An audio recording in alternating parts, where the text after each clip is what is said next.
My gut was so destroyed from 20 something years of antibiotics, almost constant for 20 years. My gut lining was shot. So everything I ate went to the bloodstream, past the barrier. So it could be fruit, it could be vegetables. And I started praying, God, what do I eat? Hey there, I'm Victoria, a certified Christian life coach, author, motivational speaker, and university educator, and I am obsessed with helping you navigate through life's ups and downs so that you can live day by day in God's peace despite the many external demands on your time and energy. The Choose to Think Inspirational podcast is about the delicate dance between God transforming you from the inside out and your personal responsibility for change, maturity, and refinement as a Christ follower. On the show, I'll help you connect the dots between your faith and your life in practical, meaningful ways while giving God room to do what only He can do, and so that you can shine your light for Christ and be better equipped to serve your family and help others around you. You can change every area of your life, one thought at a time. Welcome back to the Choose to Think Inspirational podcast, Brain Changer. Let's dive in.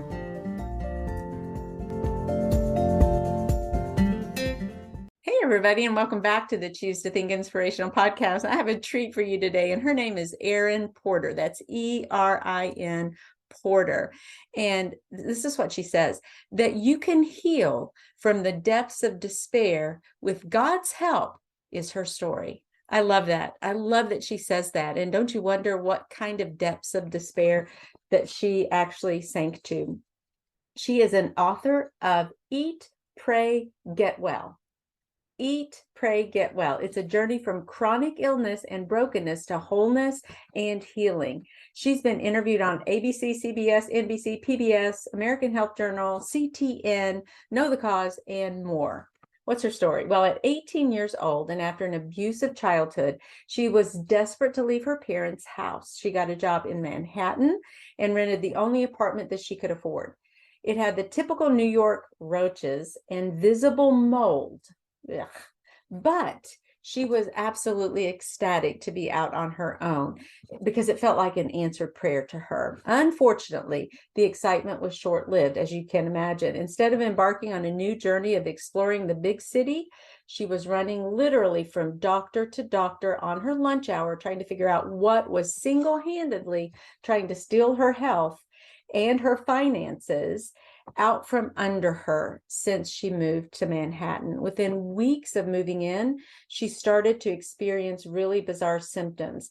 And this marked the beginning of a 20-plus year descent into chronic illness. Because she developed tunnel vision, her thoughts were consumed with trying to unravel the cause of her failing health. She spent enormous amounts of tears, frustration, and money trying to get well. Upon research and becoming her own best health advocate, and maybe that's what you need to do too, she ultimately did get well, but it was a long, long journey, and she found a steady companion in the process. Now, who do you think that might have been? If you said God, you're right. The second edition of her book, Eat, Pray, Get Well, has just recently been released. And in this edition, she's going to talk about it on the show in a moment.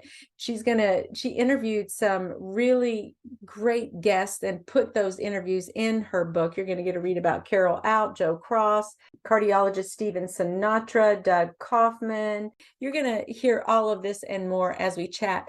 Our direction, I always like to have these organic chats on the show, but I loved how we zoned in really quickly to emotional eating, and she talks about her binge eating that she had experienced as a result of some of the dysfunction in her home and so forth. And so we got to talk about, like, nowadays, how she connected the dots from where she was, this person who was desperate, to where she is now. And you're going to see that person now, someone who's healthy and vibrant and alive and confessing how great God is in her life and how He's accompanied her on this journey. You're going to see all of that, but she's going to connect the dots there. But in the middle of that, we get to talk about some of the binge eating and emotional eating that she experienced.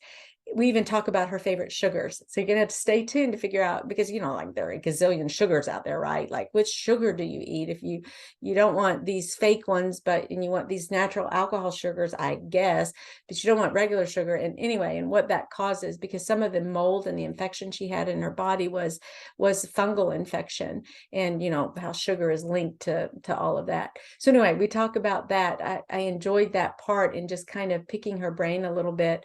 But anyway, she's going to tell you all about the book, the recipes that are in there, and she's going to link you back to her website, which is eatpraygetwell.com. It's all one big long word, www.eatpraygetwell.com. And go over there and visit her, stay in touch with her, and check out her book and her ministry. So you're going to love the show. Stay tuned. Erin, welcome to the show. I'm so glad that you're here. And I want you to just tell us about your book. And it's called, I want to get this right, because I think now you have the second edition of this book, and it's called Eat, Pray, Get Well. I love the title, but tell us all about it.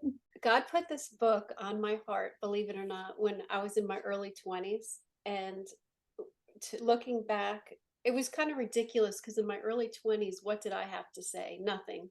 I was completely broken from the dysfunctional, most would say abusive home that I cover a little bit in the book, and try to make it a little bit humorous so it's not so heavy. So here I am, painfully shy, barely speak, and God puts it on my heart. Not only are you going to have a book, but you're going to talk about it. I had like a quick vision of me on national, like a morning show, talking about it, which was completely impossible. Like I said, I had trouble speaking to people, period. So to go on TV was probably it was a very scary vision. I was excited about the book, but I thought, what the heck could this book ever be about? So decades later, I have a book. I have a second book. And done lots of television, lots and lots of television. And that's actually a story in itself, that's how I got over my severe panic attacks and social anxiety, was just being thrown to the wolves, getting approached to go on a national TV show, my first one. And I thought, God, there's no way, I can't do this. I just can't do it. But you know how you'll miss out on the best thing in your life. So I just decided I'll do it. And if I make a fool out of myself, if I pass out, well, I can live with that more than I can live with I didn't do it. I was too scared to do it. Well, tell us what it's about. It's divided into 3 parts. The first part is emotional health. So we go through the journey of my childhood, and the abuse, the neglect, the rejection was kind of unique. So I had to put it into stories, like vivid, so you can get an idea of what this abuse was like. We go into the next chapter, physical health, because I became chronically ill when I moved to Manhattan as a teenager to start my job. Got an apartment, the only thing I could afford, and it was just riddled with mold. But back then, I didn't think anything about, perhaps this mold could make me sick and change the trajectory of my whole life. That's not a thought in my head, but that's what it did. The wheels just started falling off. I didn't know it was from mold, so I just continued to get more and more diagnosis of this and that, and stayed at that status quo for a couple decades until I found out what my cause was, and then kind of went into overdrive trying to heal. And then last chapter is spiritual health, how God guided me even down to what doctor to go see. That ultimately was a big part of my healing. But then in between is 55 really healthy recipes to kind of get your health back on track, as well as like inspirational, like I'll put a recipe plus the power of your thoughts, like in between these more heavy stories, so it can kind of lighten things up a little bit, because it's supposed to be inspirational. It's not supposed to be sad. Right. And it's supposed to be a testimony of how God can pull you out of physical health or emotional brokenness, really. I was a binge eater, and it was bad. I always stayed thin, so to the people around me, it was kind of a joke, like, well, hide the food from Erin, blah, blah, blah, because I could pack it down and I could never get enough, like especially sugar. It would have taken a lot less time, money, pain if I would have just obeyed God, like pretty much right off the bat, because he sort of started dealing with me about my food at some point. I was actually crying out to God, begging him for answers, because here I am, 18, 19, 20, sick as a dog. Oh God, why am I sick? And I'm shoving a Hostess cupcake in my mouth while the tears, and I'm praying and eating this cupcake as I'm praying Mm. and crying. And that was a moment where, and I thought, no, you can't touch my food. That, I don't want you to touch my food. I was allergic to everything. And it was confusing because I was allergic to even healthy food, because I had such, Wow. my gut was so destroyed from 20 something years of antibiotics, almost constant for 20 years. My gut lining was shot. So everything I ate went to the bloodstream, past the barrier. So it could be fruit, it could be vegetables. And I started praying, God, what do I eat? I don't even know what to eat anymore. And I just remember, it was so clear as I was just taking a walk and praying, no sugar, no yeast. It made no sense to me at that time. Now that I know that I had a severe, severe fungal infection that was not only in my sinuses, that was constantly constantly having to go under surgery to remove. I had 4 of those, but it was systemic. And what feeds candida fungus is sugar, carbs, Right. yeast. You're adding yeast to yeast. But I didn't obey that. Went on year after year after year, eating the same old thing that I always ate, McDonald's and vending machines. And it got to be too heavy because he never stopped chasing me. And Mhm. we're talking about 15 years, and I'm still doing what he told me not to do back there, and I'm still sick. So when am I going to get my act together and start doing the last thing he told me to do? So a lot of guilt, if God's chasing you and you're not listening and you're not Mhm. obeying, you can't live in peace. And so that's where I kind of sat for a long time, and my food was my idol. And I didn't even realize I was making food my idol, perhaps even over my health, over God, over everything. Mhm.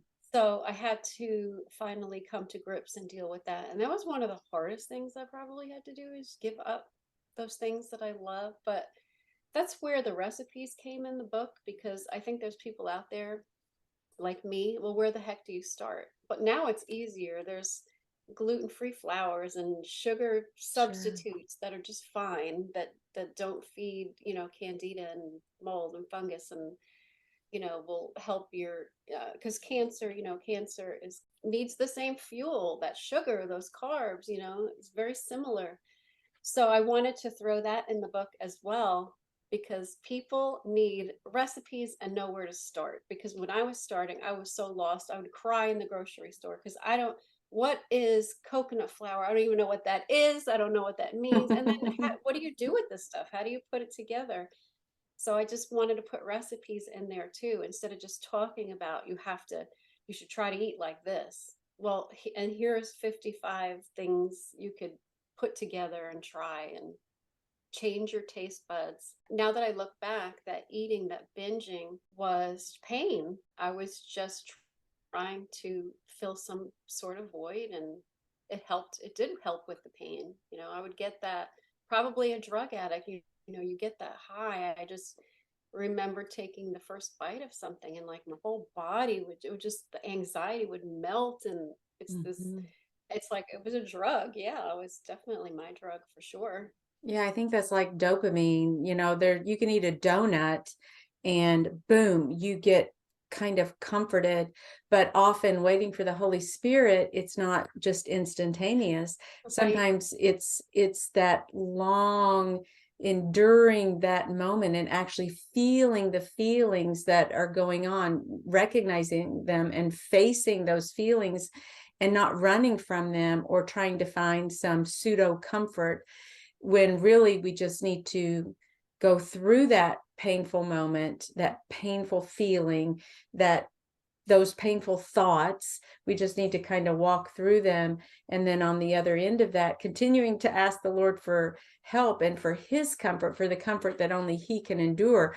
But unfortunately, for me personally, and I've also struggled with, various eating disorders, disordered eating, and using food for comfort and as a distraction and just as a way to kind of check out, and facing off instead against the whatever issue is going on in my life, whatever I don't like, whatever is uncomfortable, that's not pleasant, and the relief doesn't come as fast as if I just grab a bag of M&Ms or something like that. So that emotional eating, I think, is something that plagues a lot of us, and we want the comfort and we want it fast. So how did you retrain your brain and your body to say, no, I'm not going to eat that junky stuff, though I'll feel good immediately, I'm not going to do. A lot of doing that and then falling off the wagon and getting back on and falling off and getting back on and doing that over and over and over and over again. I don't know the answer to that. I don't know if that's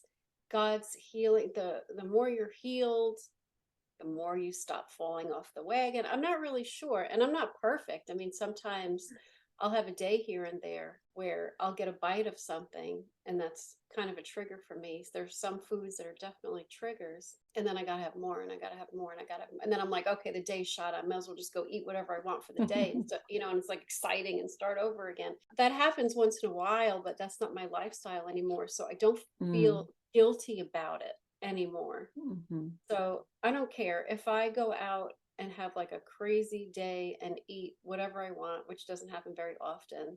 It's okay. I'm not going back to that horrible place where I wake up in the middle of the night because I'm sorry, God, I did it again. I can't do this. Thank God I'm not there anymore. And I don't know if that is God's healing, maybe, or just getting so disgusted with yourself. And I can say this because it is an addiction.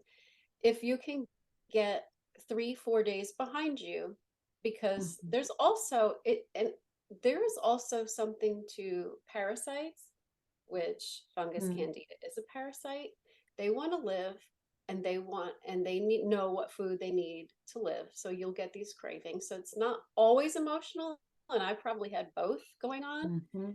So you have to think of it like that too. Do you want to wake up this thing that is in your body that you're trying to kill, that you're trying to starve? I think that there's some of that too going on. But back to, like, if you just put 3, 4 days under your belt, those cravings really, really, really do go away.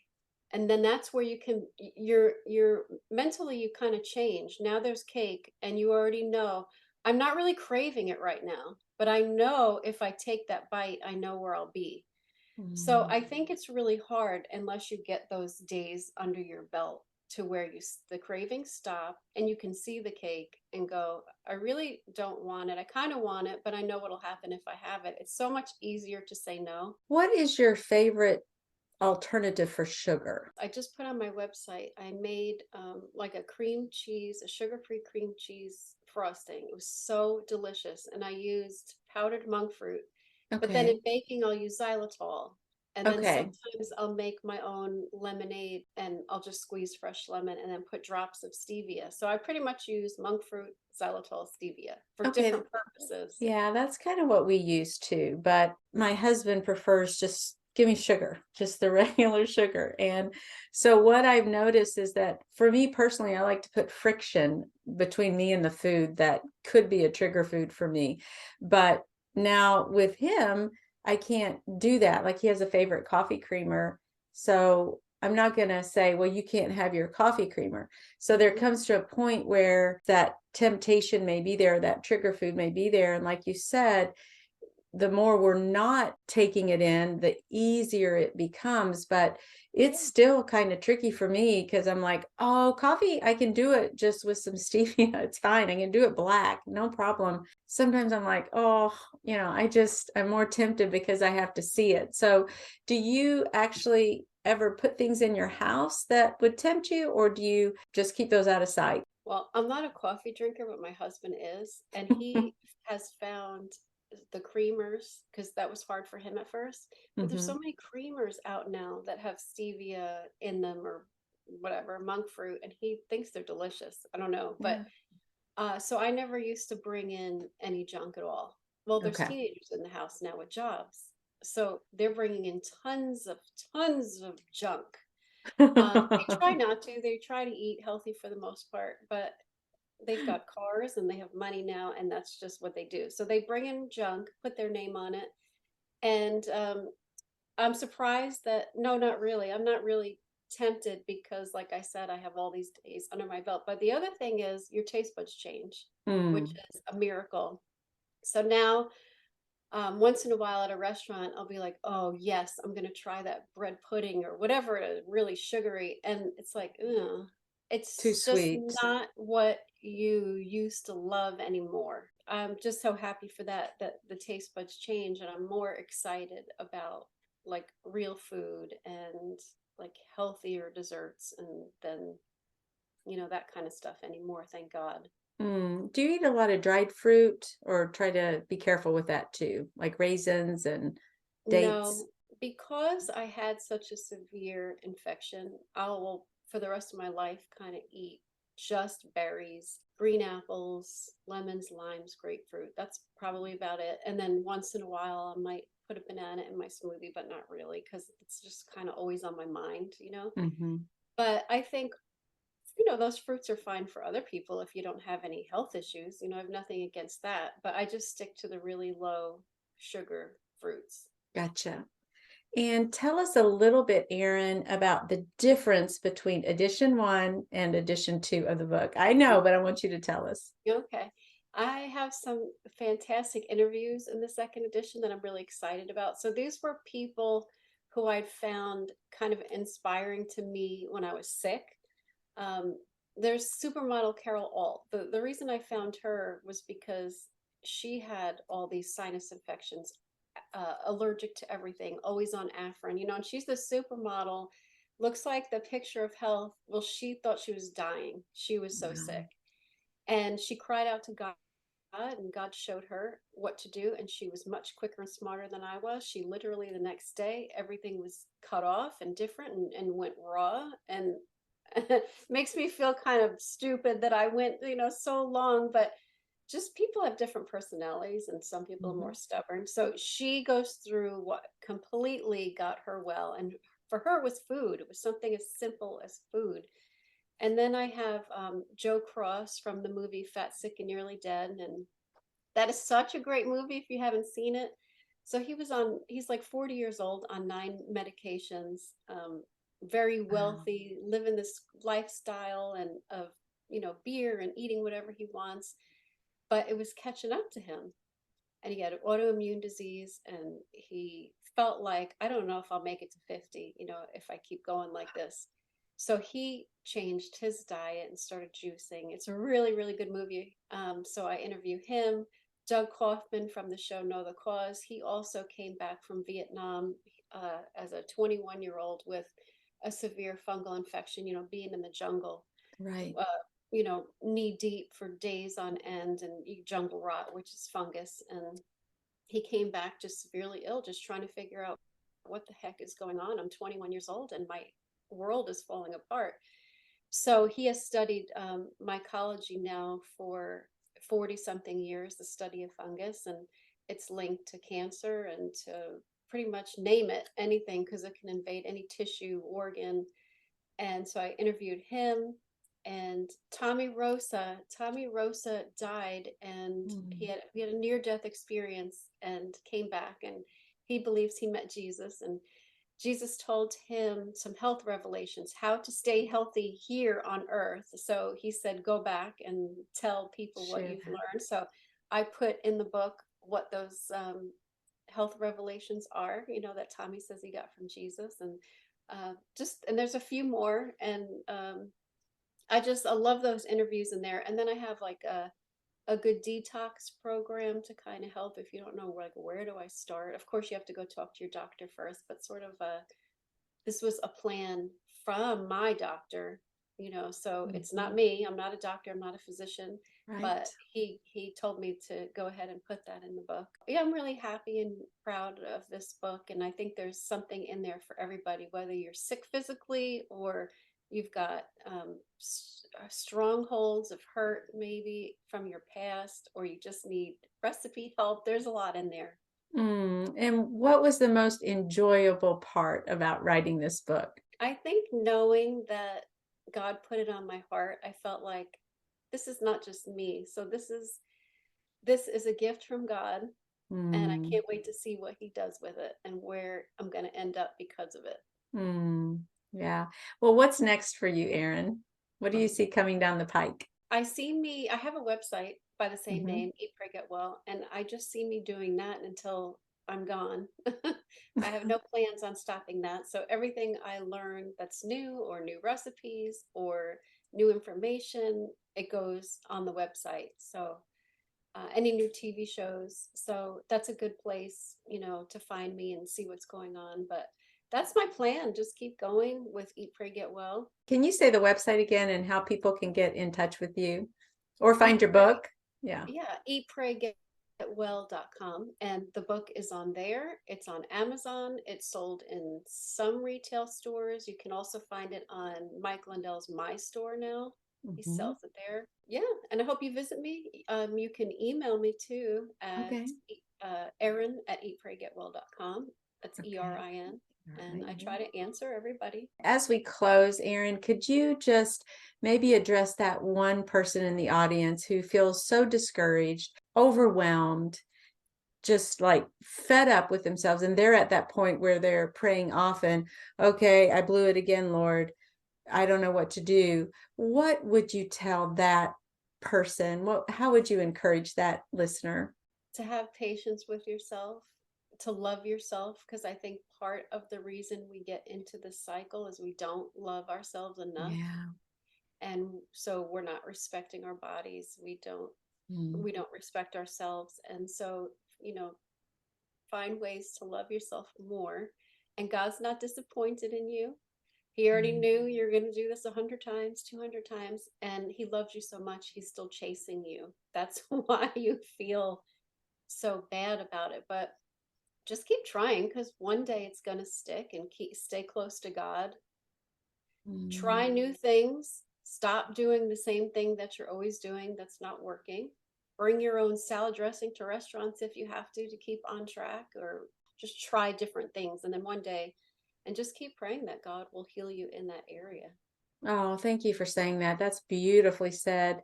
And that aspect of being gracious to ourselves and kind to ourselves, I have found is so important because we can be so hard on ourselves. So thank you for that reminder, and thank you so much for your ministry and your boldness, your courage to step out, get this book into the hands of so many other individuals, and just to be of service to so many. And you're such an inspiration. So thank you so Thank much, Erin, you. for coming on. Thank We you. I had appreciate so it. much fun. Thank you for having me. Oh gosh, yes, absolutely.